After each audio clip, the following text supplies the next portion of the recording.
नमस्कार। स्वागत है आपका जीवन विमर्श में।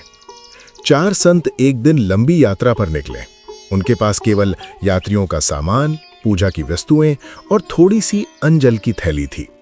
उनका मार्ग घने जंगल से होकर जाता था। जंगल में पेड़ पौधों की अनगिनत छांव थी, लेकिन उस शांति में कहीं कहीं अजीब सी खामोशी और भय का आभास भी होता था। सांझ ढलते ढलते वे एक विशाल पीपल के पेड़ के नीचे पहुंचे। दिन भर की थकान से उनका शरीर टूट रहा था। उन्होंने वहीं रात गुजारने का निश्चय किया, लेकिन क्षेत्र जोखिम भरा था। रात गहराते ही जंगली जानवरों की आवाजें गूंजने लगीं, कभी सियार की हुआ, कभी उल्लू की चीख। चारों ने आपस में विचार किया और निश्चय किया, एक प्रहर चारों में से एक जागेगा और अन्य तीन विश्राम करेंगे। इस प्रकार सुरक्षा भी बनी रहेगी और नींद भी पूरी होगी। पहले संत ने पहरेदारी संभाली। रात की निस्तब्धता में अचानक पेड़ से एक भयंकर राक्षस कूदा।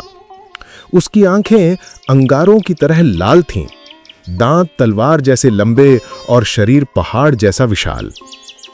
राक्षस ने गरजते हुए कहा, ओ साधु, मेरे इलाके में ठहरने का साहस किया है तो अब मल्ल युद्ध की चुनौती स्वीकार करो। अगर जीत गए तो आगे बढ़ सकते हो, अन्यथा सब कुछ यहीं छोड़कर खाली हाथ जाना होगा। पहले संत का चेहरा पीला पड़ गया। उसके हाथ पांव कांपने लगे। वो लड़े बिना ही बोला, मुझे क्षमा करो, और अपना सामान समर्पित कर दिया।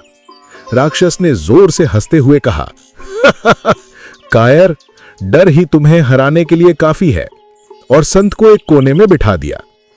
दूसरी और तीसरी पहरेदारी में भी वही हुआ। जैसे ही राक्षस आया, संतों का मनोबल टूट गया। वो सोच भी नहीं पाए कि प्रतिरोध कैसे करें। डर उनके हृदय में ऐसा घर कर गया कि वे हारे बिना ही हार मान बैठे। राक्षस ने उनसे भी सब कुछ छीन लिया और उन्हें भी पहले संत के पास बिठा दिया। अब चौथे संत की बारी आई। वो स्वभाव से हंसमुख और आत्मविश्वासी था। उसने मन ही मन कहा, भय से भागने से समस्या नहीं सुलझेगी।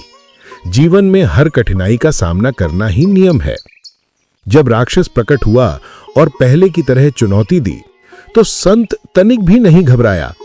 उसने मुस्कुराते हुए उत्तर दिया, दोस्त, तुम तो बहुत अच्छे समय पर आए हो। प्रातःकाल व्यायाम के लिए कोई साथी ढूंढना कठिन था। आओ, हम लोग मिलकर जोर आजमाएं।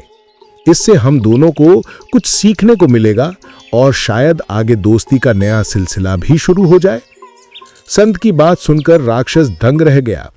वो जिसकी आंखों में डर देखने का आदी था, उसकी आंखों में आज निर्भीकता और आनंद की चमक थी। राक्षस का क्रोध पिघल गया। दरअसल उसकी असली शक्ति उसका गुस्सा ही था। जब सामने वाला डरता तो उसका क्रोध उसे और बल देता, लेकिन जब सामने वाला हंसते हुए और आत्मविश्वास से खड़ा हो जाए तो उसका क्रोध बुझ जाता और शक्ति क्षीण हो जाती। पूरी रात यूं ही बीत गई। राक्षस थककर चूर हो गया। वो धीरे से बोला, आज पहली बार किसी ने मुझसे भयभीत हुए बिना मित्रता की बात की है। मैं अब किसी यात्री को कष्ट नहीं दूंगा। उसने तीनों संतों से छीना गया सामान वापस कर दिया और सबको प्रेम पूर्वक विदा किया। इस कहानी से हमें यह सीख मिलती है कि जीवन में डर हमारी सबसे बड़ी कमजोरी है। जब हम किसी कठिनाई से घबराकर पीछे हट जाते हैं तो बिना लड़े ही हार मान लेते हैं, लेकिन आत्मविश्वास और सकारात्मक सोच हमें हर संकट से पार करा सकती है। जैसे चौथे संत ने हंसते हुए और निर्भीकता से राक्षस का सामना किया, वैसे ही हमें भी जीवन की चुनौतियों को मुस्कुराकर स्वीकार करना चाहिए। राक्षस की असली शक्ति उसका क्रोध था और संतों की कमजोरी उनका डर। लेकिन जब हंसमुख आत्मविश्वास सामने आया तो क्रोध और डर दोनों ही शांत हो गए। यही संदेश हमें देता है कि हंसमुख और सकारात्मक रहना ही सच्ची विजय की निशानी है।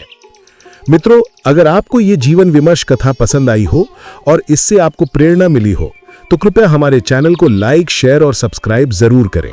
आपके एक छोटे से सहयोग से हमें नई नई जीवन से जुड़ी प्रेरणादायी कहानियां आप तक पहुंचाने का उत्साह मिलता है। बेल आइकन दबाना न भूलें ताकि अगली कहानी सबसे पहले आप तक पहुंचे। जीवन विमर्श यानी जीवन से जुड़ी सही और सटीक बातें। धन्यवाद।